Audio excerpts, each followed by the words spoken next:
Selamat malam, sejahtera, shalom Ibu Bapak, Saudara-saudara Jemaat GPB Sejahtera di DKI Jakarta yang diberkati Tuhan. Salam sehat semua. Mari membaca Alkitab. Pembacaan Alkitab kita di malam hari ini terambil dalam kitab 1 Raja-Raja pasalnya yang ke-17 dan 18.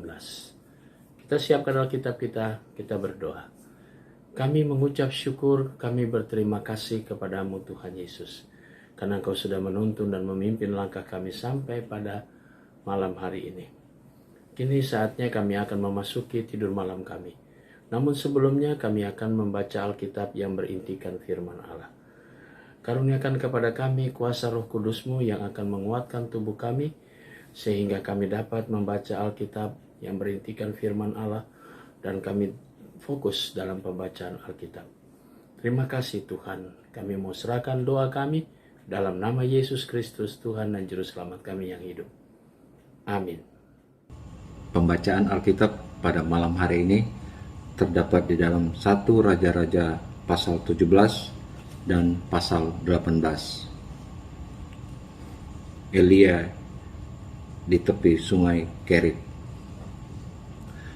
Lalu berkatalah Elia, orang Tisbe dari Tisbe Gilead, kepada Ahab, demi Tuhan yang hidup, Allah Israel yang kulayani, sesungguhnya tidak akan ada embun atau hujan pada tahun-tahun ini, kecuali kalau kukatakan. Kemudian datanglah firman Tuhan kepadanya, pergilah dari sini, berjalanlah ke timur dan bersembunyilah di tepi sungai Kerit di sebelah timur sungai Yordan. Engkau dapat minum dari sungai itu, dan burung-burung gagak telah kuperintahkan untuk memberi makan engkau di sana. Lalu ia pergi dan ia melakukan seperti firman Tuhan. Ia pergi dan diam di tepi sungai Kerit di sebelah timur sungai Yordan. Pada waktu pagi dan petang, burung-burung gagak membawa roti dan daging kepadanya, dan ia minum dari sungai itu. Tetapi sesudah beberapa waktu, sungai itu menjadi kering, sebab hujan tiada turun di negeri itu. Maka datanglah firman Tuhan kepada Elia, bersiaplah, pergi ke Sarfat yang termasuk wilayah Sidon, dan diamlah di sana.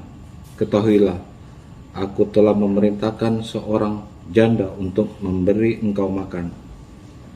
Sesudah itu ia bersiap lalu pergi ke Sarfat. Setelah ia sampai ke pintu gerbang kota itu, tampaklah di sana seorang janda sedang mengumpulkan kayu api. Ia berseru kepada perempuan itu, katanya, cobalah ambil bagiku sedikit air dalam kendi supaya aku minum. Ketika perempuan itu pergi mengambilnya, ia berseru lagi, cobalah ambil juga bagiku sepotong roti. Perempuan itu menjawab, demi Tuhan Allahmu yang hidup, sesungguhnya tidak ada roti padaku sedikit pun, kecuali segenggam tepung dalam tempayan yang sedikit minyak dalam buli-buli. Dan sekarang aku sedang mengumpulkan 2-3 potong kayu api. Kemudian aku mau pulang dan mengolahnya bagiku dan bagi anakku. Dan setelah kami memakannya, maka kami akan mati. Tetapi Elia berkata kepadanya, janganlah takut, pulanglah, buatlah seperti yang kukatakan. Tetapi buatlah lebih dahulu bagiku sepotong roti bundar kecil daripadanya, dan bawalah kepadanya ku. Kemudian barulah kubuat bagimu dan bagi anakmu. Sebab beginilah firman Tuhan, Allah Israel, tepung dalam tempayan itu tidak akan habis, dan minyak dalam buli-buli itu pun tidak akan berkurang sampai pada waktu Tuhan memberi hujan di atas muka bumi. Lalu pergilah perempuan itu dan berbuat seperti yang dikatakan Elia. Maka perempuan itu dan dia serta anak perempuan itu mendapat makan beberapa waktu lamanya. Tepung dalam tempayan itu tidak habis dan minyak dalam buli itu tidak berkurang, seperti firman Tuhan yang diucapkannya dengan perantaran Elia. Sesudah itu anak dari perempuan pemilik rumah itu jatuh sakit, dan sakitnya itu sangat keras sampai tidak ada nafasnya lagi. Kata perempuan itu kepada Elia, "Apakah maksudmu datang kemari, ya abdi Allah? Singgahlah engkau kepadaku untuk mengingatkan kesalahanku dan untuk menyebabkan anakku mati." Kata Elia kepadanya, "Berikanlah anakmu itu kepadaku." Elia mengambilnya dari pangkuan perempuan itu dan membawanya naik ke kamarnya di atas dan membaringkan anak itu ke tempat tidurnya. Sesudah itu ia berseru kepada Tuhan, katanya, "Ya Tuhan Allahku, apakah engkau menimpakan kemalangan ini atas janda ini juga, yang menerima aku sebagai penumpang dengan membunuh anaknya?" Lalu ia mengunjurkan badannya di atas anak itu 3 kali dan berseru kepada Tuhan, katanya, "Ya Tuhan Allahku, pulanglah, kiranya nyawa anak ini ke dalam tubuhnya." Tuhan mendengarkan permintaan Elia itu, dan nyawa anak itu pulang ke dalam tubuhnya, sehingga ia hidup kembali. Elia mengambil anak itu, ia membawanya turun dari kamar atas ke dalam rumah dan memberikannya kepada ibunya. Kata Elia, "Ini anakmu, ia sudah hidup." Kemudian kata perempuan itu kepada Elia, "Sekarang aku tahu bahwa engkau abdi Allah dan firman Tuhan yang kau ucapkan itu adalah benar." Dan sesudah beberapa lama, datanglah firman Tuhan kepada Elia dalam tahun yang ketiga, "Pergilah, perlihatkanlah dirimu kepada Ahab, sebab aku hendak memberi hujan di atas muka bumi." Lalu pergilah Elia memperlihatkan diri kepada Ahab. Adapun kelaparan itu berat di Samaria. Sebab itu Ahab telah memanggil Obadya yang menjadi kepala istana. Obadya itu seorang yang sungguh-sungguh takut akan Tuhan. Karena pada waktu Isabel lenyapkan nabi-nabi Tuhan, Obadya mengambil 100 orang nabi lalu menyembunyikan mereka 50 sekelompok dalam gua dan mengurus makanan dan minuman mereka. Ahab berkata kepada Obadya, "Jelajahilah negeri ini dan pergilah ke segala mata air dan ke semua sungai. Barangkali kita menemukan rumput sehingga kita dapat menyelamatkan kuda dan bagal. Dan tidak usah kita memotong ekor pun dari hewan itu." Lalu mereka membagi-bagi tanah itu untuk menjelajahi Ahab. Pergi seorang diri ke arah yang satu dan Obadya pergi ke arah yang lain. Sedang Obadya di tengah jalan, ia bertemu dengan Elia. Setelah mengenali dia, ia sujud serta bertanya, "Engkaukah ini, hai tuanku Elia?" Jawab Elia kepadanya, "Benar. Pergilah, katakanlah kepada tuanmu, Elia ada." Tetapi jawab Obadya, "Apakah dosa yang telah kuperbuat, maka engkau hendak menyerahkan hambamu ini kepada Allah, supaya aku dibunuhnya? Demi Tuhan Allahmu yang hidup, sesungguhnya tidak ada bangsa atau kerajaan yang tidak didatangi suruhan tuanku Ahab untuk mencari engkau. Dan apabila orang berkata ia tidak ada, maka ia menyuruh kerajaan atau bangsa itu bersumpah bahwa engkau tidak ditemukan di sana. Dan sekarang engkau berkata, pergilah, katakan kepada tuanmu, Elia ada. Mungkin terjadi apabila aku sudah pergi daripadamu, roh Tuhan mengangkat engkau ke tempat yang tidak ku ketahui.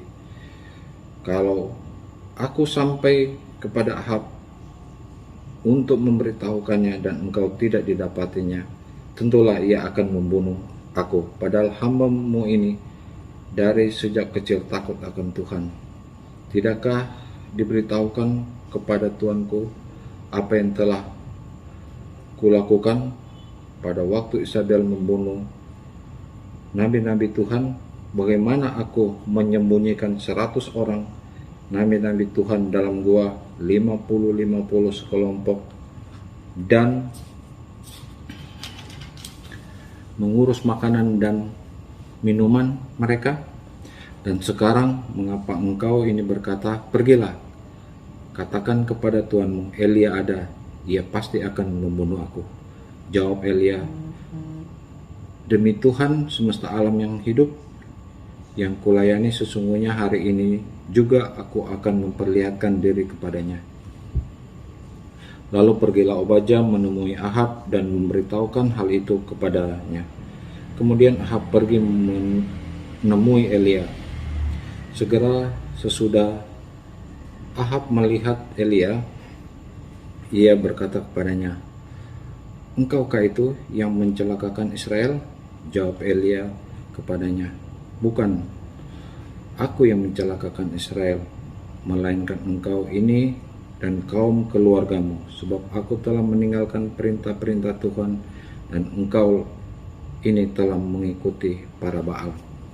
Sebab itu suruhlah mengumpulkan seluruh Israel ke Gunung Karmel, juga nabi-nabi Baal yang 450 orang itu dan nabi-nabi Asyera yang 400 itu, yang mendapat makan dari meja istana Isabel.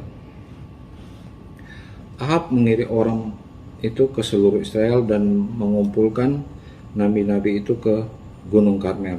Lalu Elia mendekati seluruh rakyat itu dan berkata, berapa lama lagi kamu berlaku timpang dan bercabang hati? Kalau Tuhan itu Allah, ikutilah dia, dan kalau Baal, ikutilah dia. Tetapi rakyat itu tidak menjawabnya sepatah kata pun. Lalu Elia berkata kepada rakyat itu, hanya aku seorang diri yang tinggal sebagai nabi Tuhan, padahal nabi-nabi Baal itu ada 450 orang banyaknya. Namun baiklah, diberikan kepada kami 2 ekor lembu jantan. Biarlah mereka memilih seekor lembu, memotong-motongnya, menaruhnya di atas kayu api, tetapi mereka tidak boleh menaruh api. Aku pun akan mengolah lembu yang seekor lagi, meletakkan di atas kayu api, dan juga tidak akan menaruh api. Kemudian biarlah kamu memanggil nama Allahmu, dan aku pun akan memanggil nama Tuhan. Maka Allah yang menjawab dengan api, dialah Allah. Seluruh rakyat menyahut katanya, baiklah demikian.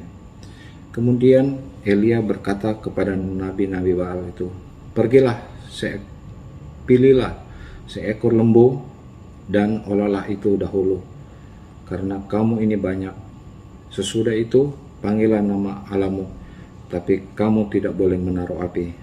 Mereka mengambil lembu yang diberikan kepada mereka, mengolahnya dan memanggil nama Baal dari pagi sampai tengah hari. Katanya, ya Baal, jawablah kami. Tetapi tidak ada suara, tidak ada yang menjawab. Sementara itu mereka berjingkat-jingkat di sekeliling mezbah yang dibuat mereka itu. Pada waktu tengah hari, Elia mulai mengejek mereka, katanya, panggillah lebih keras. Bukankah dia Allah? Mungkin ia merenung, mungkin ada urusannya, mungkin ia berpergian, barangkali ia tidur dan belum terjaga. Maka mereka memanggil lebih keras serta menoreh-noreh dirinya dengan pedang dan tombak seperti kebiasaan mereka, sehingga darah bercucuran dari tubuh mereka. Sesudah lewat tengah hari, mereka kerasukan sampai waktu mempersembahkan korban petang, tetapi tidak ada suara, tidak ada yang menjawab, tidak ada yang perhatian. Kata Elia kepada seluruh rakyat itu, datanglah dekat padaku. Mereka mendekatlah seluruh rakyat itu kepadanya, lalu ia memperbaiki mesbah Tuhan yang telah diruntuhkan itu. Kemudian Elia mengambil 12 batu menurut jumlah suku keturunan Yakub. Kepada Yakub ini telah datang firman Tuhan, engkau akan bernama Israel. Ia mendirikan batu-batu itu menjadi mesbah demi nama Tuhan dan membuat suatu parit sekeliling mesbah itu yang dapat memuat 2 sukat benih. Ia menyusun kayu api, memotong lembu itu dan menaruh potongannya di atas kayu api itu. Sesudah itu ia berkata, penuhilah 4 buyung dengan air dan tuangkan ke atas korban bakaran dan ke atas kayu api itu. Kemudian katanya, buatlah begitu untuk kedua kalinya, dan mereka berbuat begitu untuk kedua kalinya. Kemudian katanya, buatlah begitu untuk ketiga kalinya, dan mereka berbuat begitu untuk ketiga kalinya, sehingga air mengalir sekeliling mesbah itu, bahkan parit itu pun penuh dengan air. Kemudian pada waktu mempersembahkan korban petang, tampaklah Nabi Elia dan berkata, ya Tuhan Allah Abraham, Ishak dan Israel, pada hari ini biarlah diketahui orang bahwa engkaulah Allah di tengah-tengah Israel, dan bahwa aku ini hambamu, dan bahwa atas firman-Mu lah aku melakukan segala perkara ini. Jawablah aku, ya Tuhan, jawablah aku, supaya bangsa ini mengetahui bahwa Engkau Allah, ya Tuhan, dan Engkaulah membuat hati mereka tobat kembali. Lalu turunlah api Tuhan, menyamar habis korban bakaran kayu api, batu dan tanah itu, bahkan air yang dalam parit itu habis dijilatnya. Ketika seluruh rakyat melihat kejadian itu, sujudlah mereka serta berkata, Tuhan, dialah Allah, Tuhan, dialah Allah. Kata Elia kepada mereka, tangkaplah nabi-nabi Baal itu, seorang pun dari mereka tidak boleh luput. Setelah ditangkap, Elia membawa mereka ke sungai Kison dan menyembelih mereka di sana. Kemudian berkatalah Elia kepada Ahab, pergilah, makanlah dan minumlah, sebab bunyi derau hujan sudah kedengaran. Lalu Ahab pergi untuk makan dan minum. Tetapi Elia naik ke puncak gunung Karmel.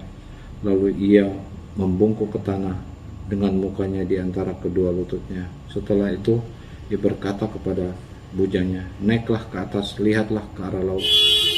Bujang itu naik ke atas, ia melihat dan berkata, tidak ada apa-apa. Kata Elia, pergilah sekali-kali.